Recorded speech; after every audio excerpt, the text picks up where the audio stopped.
Как дела, друзья? Мы продолжаем. How are you guys? We are continuing our program. The room has changed. Just think back about your childhood. We all thought about wanting to have a robot that would move and help us do things. Things change. And right now, right here, live, we're going to be talking about robotics. And our session is about to begin, and you will be hearing from three experts from the Moscow Physics and Technology Institute, or also known as PhysTech, young, talented experts who will introduce you all to robotics and challenges of robotics and AI, of course, and they will show you how to teach a robot to play football. Please meet our speakers, engineers from MIPT, Vladimir Litvinenko and Egor Davydenko, a supervisor at MFTI. Okay, let's do this. May we remind you that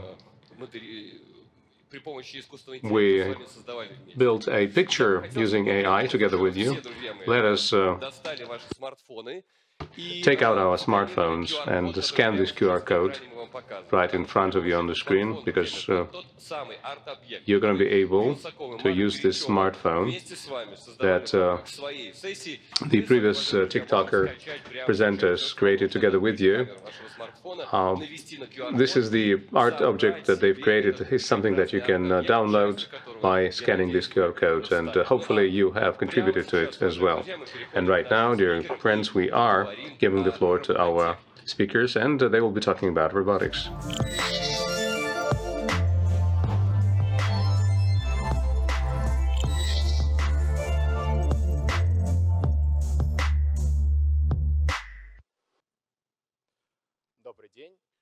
Good afternoon, my name is Vladimir Litvinenko.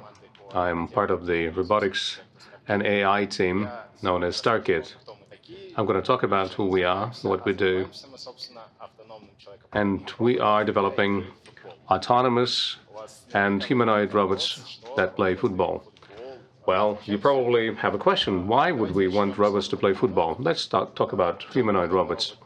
Human-like robots. They are very important, and here's why.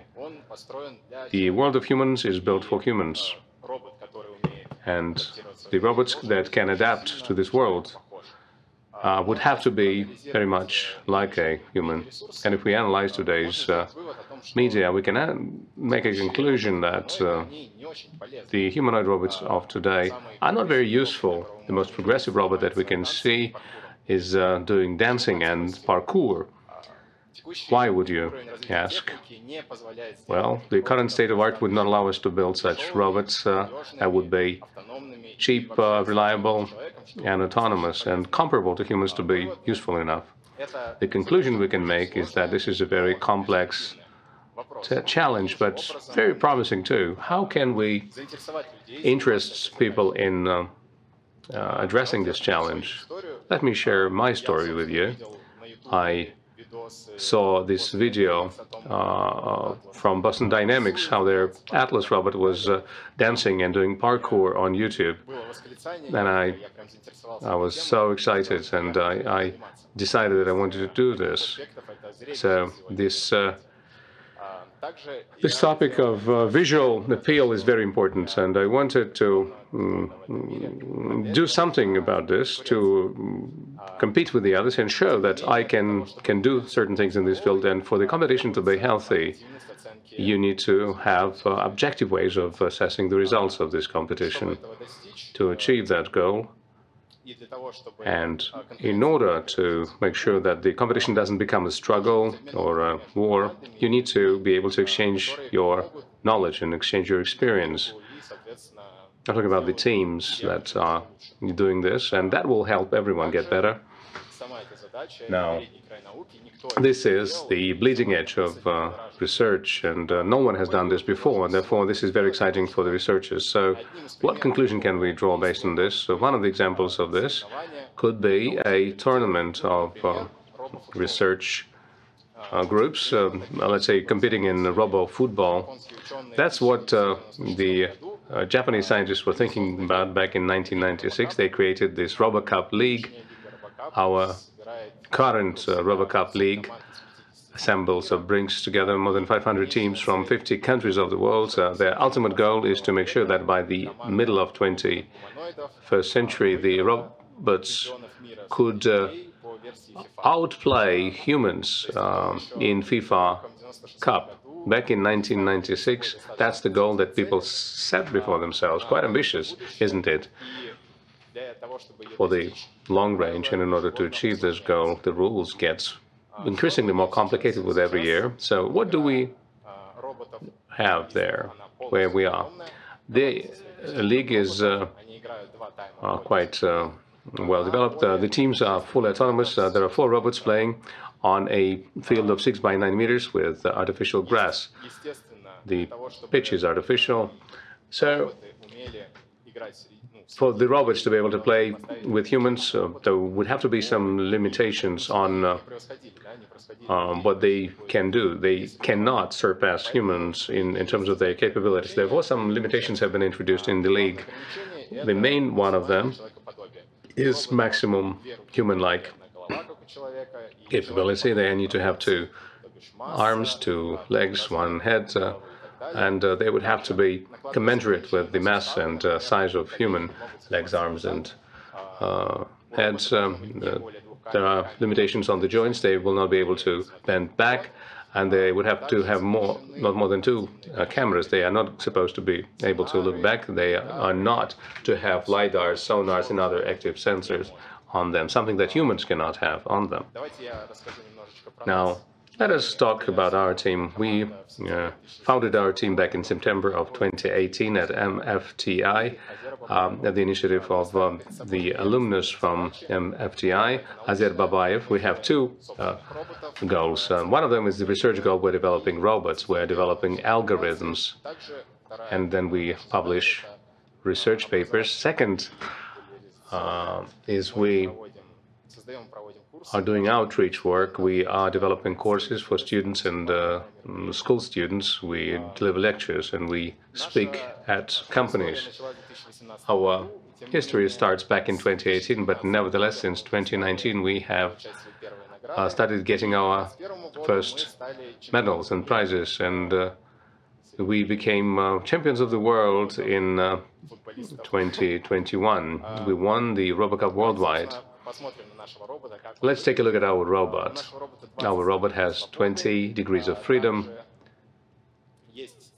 In addition, they have a stereo camera and the orientation module that would give it an idea where it is in the space. There are pressure sensors in the feet to understand whether the robot is standing firm on its feet or not. And it's one thing to show a presentation, but it's another to demonstrate a robot live. I would like to invite Egor Davydenko, our technical supervisor, to introduce robot. My name is Egor Davydenko. I'm the technical supervisor of StarKit Robo Team, and as Vladimir rightly put it, we can talk about robots ad infinitum, but it's best to show what they can do. In reality, this is the robot. It is not activated. Well, it needs to be turned on. It's the robot that we try our AI algorithms on, and it has to be completely autonomous. Well, the only thing we can do, we can turn it on, and we'll place them on the pitch in a more or less straight line, and then we can tell the robot that the match that it's supposed to be a part of, and he will have to pay 2 periods, 10 minutes each. He will do that on its own from this position on the back, similar to what a human would do in a situation like this. So it would have to get up. So it is initializing its server drives, and it is ready to start playing.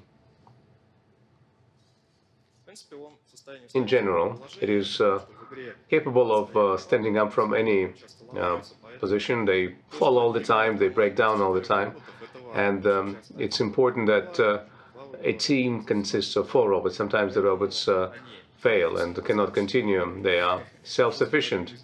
You can really abuse them. They can take this abuse quite easily. And if they trip on something, they can still be operational. Let's see what they do when they play. Let's take a ball that they play with. These robots play on regular artificial pitch grass. This is a 3-centimeter grass. The robot has these perpetual cleats that are really well adhering to the pitch, and this is a regular football. It's a little bit smaller than a classic football. It's the FIFA ball, size 0. It doesn't have any sensors on it. You can buy it in a store. It's the football that anyone can play with, just a regular ball. Now, we will send a signal to the robot to initiate his gameplay, and the robots will see that there is a field, there is a goal, but there are no other teammates. And the conclusion it would make is that the only thing that would save the team from losing a game is a scored goal, and he will try to put the ball in the net. We have reduced artificially the power of the kick for the demonstration purposes. Usually the strike is much more powerful, and in 2 kicks it would definitely put a goal in the net. So the robot can see that it has scored. Now he will need to process this information. He knows that the situation has changed, and he would know that there is a goalie in the goal, and he would still be trying to outplay the goalie. It's not really important for the robot where the football is. It is quite autonomous.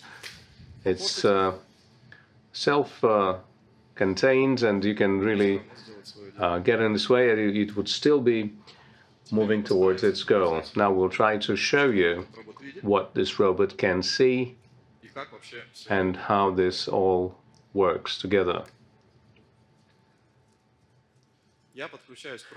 I am connecting myself to the robot using the debugging interface. This is the interface that is used for situations like this only. During the game, it is not allowed to connect to this interface, and we are doing this only for you to be able to see what the robot can see.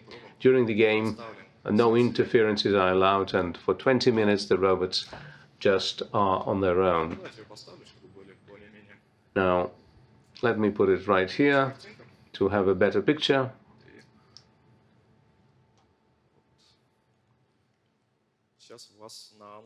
And right now, on your online broadcast, you will see the picture from the eyes of the robot. The picture is a little bit strange because we are using a wide-angle lens. It's very much like a lenses of the human eyes, because in the center of the human eye the resolution is very high definition, but on the boundaries, on the outskirts, it's more fuzzy. And if I move to the side, I will start looking smaller. It'll be a little bit fuzzier and askew, and this is what we would have to deal with. But at least we can see almost everything, almost the entire field, and we don't need to turn our heads, which is very much like a human would behave. And speaking about machine vision for the robot that plays football, its main goal is to find the ball on the picture. How do we do this? As you can see, to spot the ball, well, we would know that the pitch is green, the ball is white, so it is standing out. In general, this robot doesn't have any major computing capability. It's only using Intel NUC processor that cannot be very powerful. Therefore, we are mixing up the classical algorithm and the neural network algorithms to make sure that the robot can operate successfully. As you can see, this robot right now is eyeing the ball. Why and how does it do it? Well, it is using a window search, looking at the integral image to find specific details, the color of the pitch, and a strange white object on its surface. Then it would build a thermal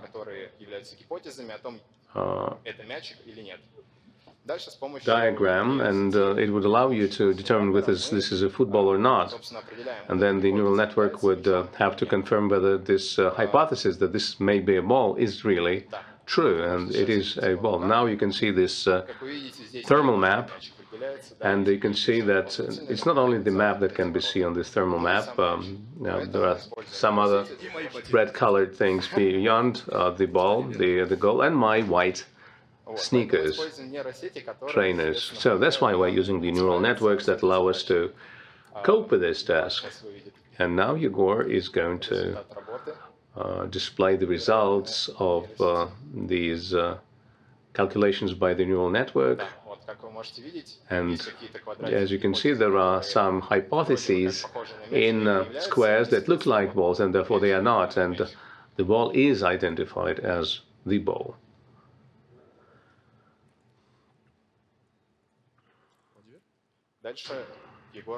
And further on, Egor will talk about how this robot can understand where it is, spatially on the pitch. It's another challenge that we need to address. Egor, please go ahead. Now, Vladimir has given you the lowdown on what happens for the robot to see the ball. So we have just a regular computer on the robot, but it has to be light. We cannot put on powerful graphics cards, so we're using less resource-intensive algorithms. For localization, we use the slump system on the robot, but the most effective system that we found was the system that is based on the particle filter system, and I will try to explain you more about this, and Vladimir will do some demonstrations. Let's imagine that I'm a robot. Unfortunately, we don't have a major big field where we cannot show you the whole process that is happening with the robot. What we can show you shows you that you may have seen pictures like this when playing a shooter game. You can look at yourself from a different angle. That's what our robot can do too, because it is using a wide-angle camera with the greater field of view. And therefore, it can recalculate the pixels that it can see for a different angle of view, because the important thing for that is for the robot to understand where the robot is spatially. And so we can recalculate the picture to get the so-called bird view image. That's when you see the camera hanging at the top, looking at the field from the top. But in this particular case, this bird view is in the head of the robot, on the level of its head. And the flat objects are becoming even and beautiful. It's a wide-angle camera, as I mentioned earlier, which does create certain problems, but through this transformation we can create these lines that would look straight, but other objects like my leg would look absurd and strange, too elongated. But we decided to use this line algorithm to better understand where the robot is. And we're using the search, similar to what we did with the ball. We're using the integral image. We're using heuristics that would suggest to the robot that the ball is white, the lines are white, and the pitch is green. And then we would see the particle filter kick in. This name sounds a little bit weird, but you probably have heard about this name. What kind of filter are we talking about? What are the particles? Imagine that I'm a robot and I've been put on this field. I don't know where I am. I've just closed my eyes, but I know that I'm playing a robot. I'm a footballer. I'm supposed to be on a pitch that is marked in certain ways. I know what its configuration is. And now I can imagine that I can be anywhere. I can picture the view of the field, and I would put on that image certain points that would identify where it is. So my eyes are closed, and those dots are everywhere in the field. Now the robot opens its eyes and it would see lines 1 and 2. It would see these corners, which is very important, and it would be able to eliminate those dots or points, and I would call them hypotheses, that are not supported by the observations that are being made. And if it see this line in this configuration, it will not be able to stand there. So it would throw out the dots here and there, and it would only leave these 3 clusters. So it would be able to stand either here or here. And you can also see that our robot is building this bird's eye view, regardless of where the robot is. You can always restore this bird's eye view. You see that the robot is making moves. It is making lots of observations, and gradually it would filter out all of the false hypotheses to home in on where it is physically located. That's what we call the particles filter along the lines. That's how we operate. Other teams are using other simpler operations to identify where they are, using the goalposts as the marker. Now that they see that they can really score a goal, we hadn't taught it how to kick the ball. It can make the decision on itself. It can also strategize if necessary, but in order to have a beautiful strategy, it's not enough to understand where you are and where the ball is. That would make this game too stupid. And if Vladimir were to play the goalie, the robot would not understand what's going on and would be just stupidly kicking again and again at the ball, aiming at the goal. So we would need to see what the computer vision would have to do here. We're using the stereo vision system. We are not allowed to use active cameras on the robot. Therefore, we're using this system that has hardware synchronization. We are not allowed to use stereo cameras. Therefore, there are lots of points and dots that have to be connected, and I will try to act as a robot, and therefore I'm being portrayed as a red square. The robot understands that I'm an adversary, a foe, and therefore it will try to bypass me. The robot understands what's going on, and then the robot will be playing a team game. That's what Vladimir is going to be talking about. So before I'm talking about a team game, I would like to say that the robot has to make its own decision of what its behavior should be like, what it should do, and for that it takes all the data that it has, those that it processed from vision, the data that show whether it's fallen down or not, whether there's any adversaries around. So it makes a decision on further actions. For example, it can build a trajectory of approaching the ball, and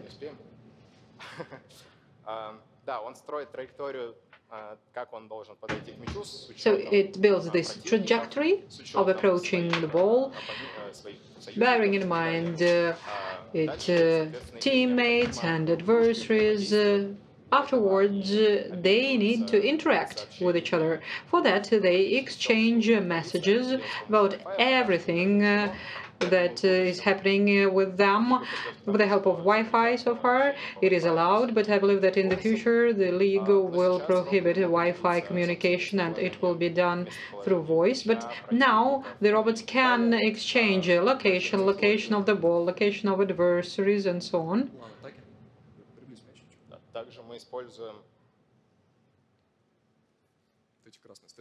So here you can see those red arrows. We're also using captains, so we choose captains that can build the strategy of the team, like saying, you robot, go and take the ball, you robot, go ahead, run ahead, and there is a goalkeeper that is always here at the gate, protecting. the gate.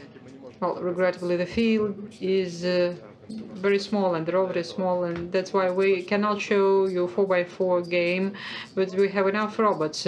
And we have enough robots because we have one very good person, Azer Babaev, who is an alumnus of MIPT, and he founded our team. And now I'm happy to greet him here on stage, and he will share with you his further projects. Hello. Hello, dear friends, participants to the conference. Here I've carried this kind of robot with me. That is a robot that we built in MIPT for competitions on football, on track and field, athletics, Olympic Games. And this robot is something that school children from physics and technical lyceum take part in competitions with. He is a world champion on long jump, and it won in all Russian and international competitions in the recent 3 years in football that it took part in. So in its class, it is one of the most capable, and the guys have shared with you the ability to find the location in the game, in the pitch, and this robot is also capable of that. It can find its coordinates, and it can set the motion trajectory correctly. And there is a lot of AI built in it.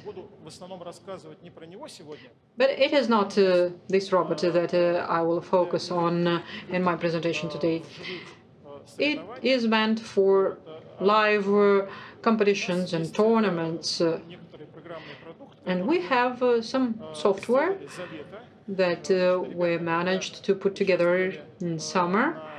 And when guys took part in world competitions of football with robots, they did it not with live robots, but with avatars of robots. And avatar robots played in simulation, and our team won.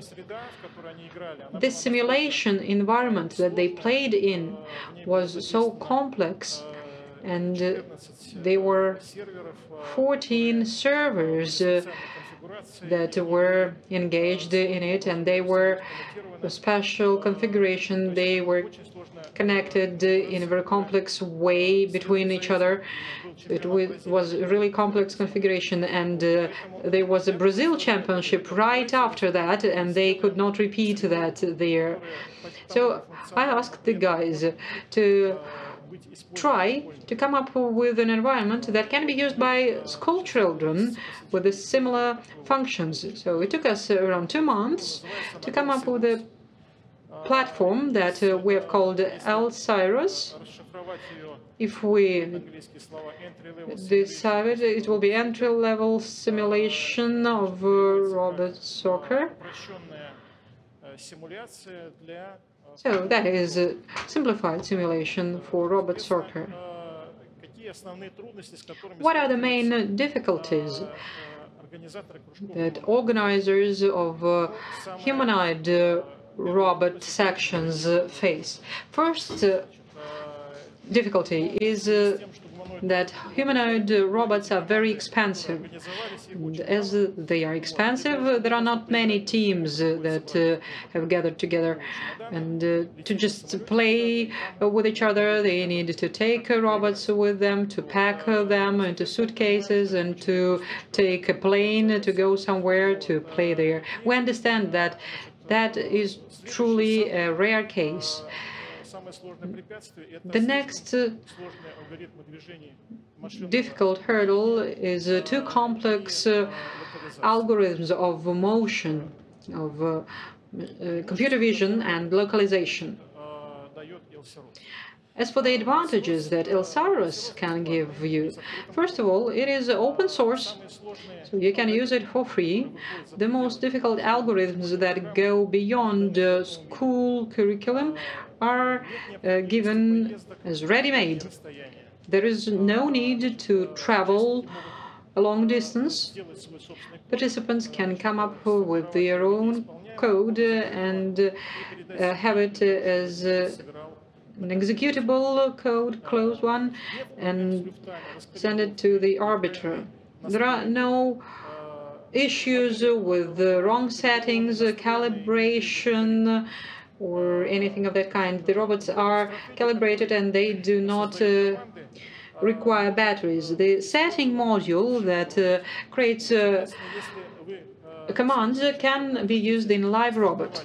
If you would like to start with this kind of activity, but you do not have a robot yet, you can first opt for simulation to be able to further continue with a true robot without losing all your developments, and you would be able to register your strategy in that robot that you would have by that time at Elsiros platform.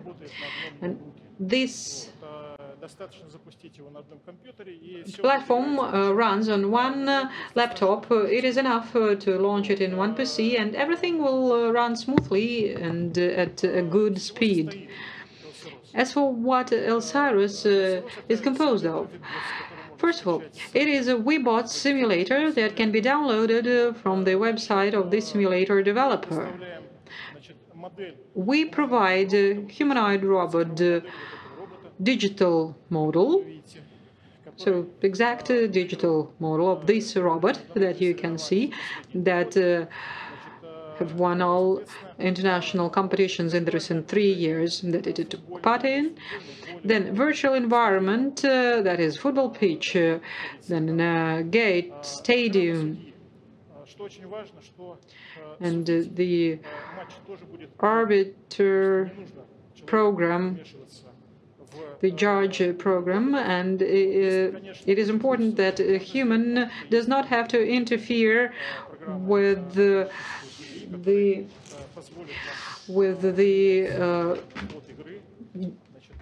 judgment, because there is this special referee program. And a very important element is a program package that controls the digital robots. And new operators can take part in a digital model of robots formed to be able to study AI. And that is a very handy tool that can be used at schools and high schools and colleges. And Python is used here. If you have preferences to any other language, you can use it. The structure of this package program is built for 3 levels of programming: entry level, average level, and expert level. Here you can see a game that took place in May 2021, and that is Russian Championship. It's interesting to have a look at how they played. I will explain to you some points in the game. We need to pay attention to the goalkeeper that is in the left bottom corner and its behavior. It is trying to take a position that would defend the gate from the ball. So if the ball moves away from the center, it moves away from the center as well, and it stands somewhere in the middle between the ball and the gate. And if it sees that there is a threat from the ball, it can go directly to it and try to kick it. And you can see that the attacker has taken a convenient position, and you can see that the robots are falling down because the pitch was difficult for the mechanics. But still, you can see that the robots stand up, and you can see that the goalkeeper has succeeded in defending the gate. And importantly, afterwards, it moves backwards to the position that it detected as the best for this point in game. It means that the goalkeeper is fully localized. It understands its coordinates, and that is a very complicated task for a robot to go back to the gate.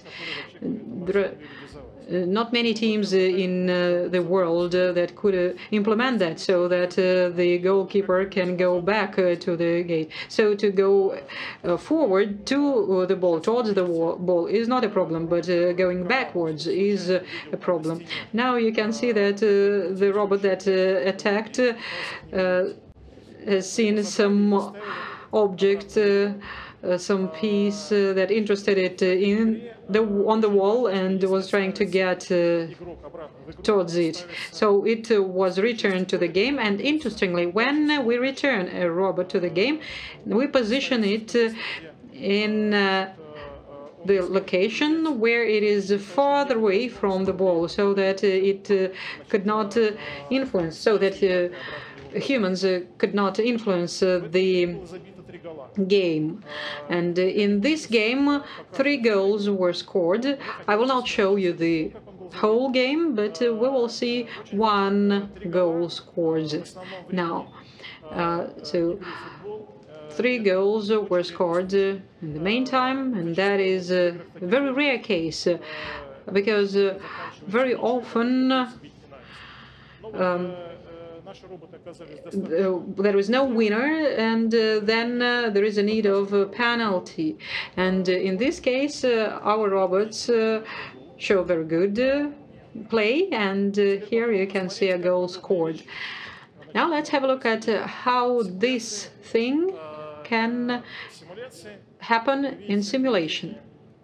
You can see that robot behavior is very much like live robot behavior.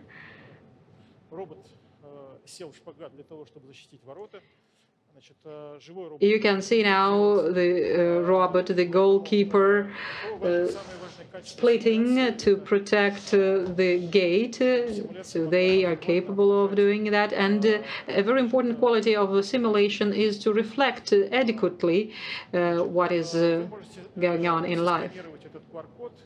You can scan this QR code and download the game. Well, it's not the game actually, that's a platform that can be used to run the game. And you can train using this platform. And now I would try to launch this now. Just need to push 1 button.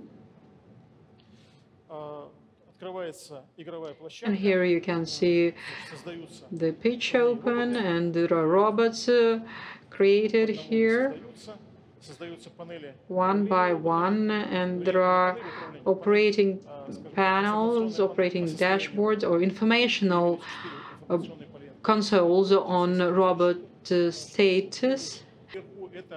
So the game is on, and on the top left you can see game controller of the referee. I will close it because it is in the way.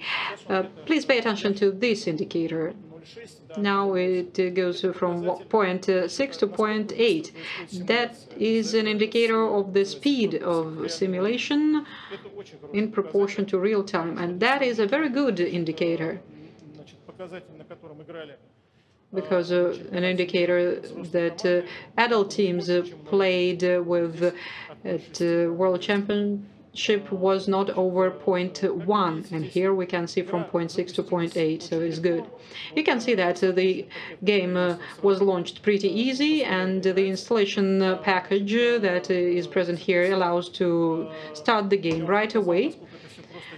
So I've shown you how easy it is to do that, and I can wish you good luck and success so that you can easily enter the world of AI and play football with us. Thank you very much. Thank you very much. That was a really brilliant presentation. I believe that a lot of viewers of ours, participants of the conference, are now interested in this. And thank you very much. Thank you for organizing a team at your university.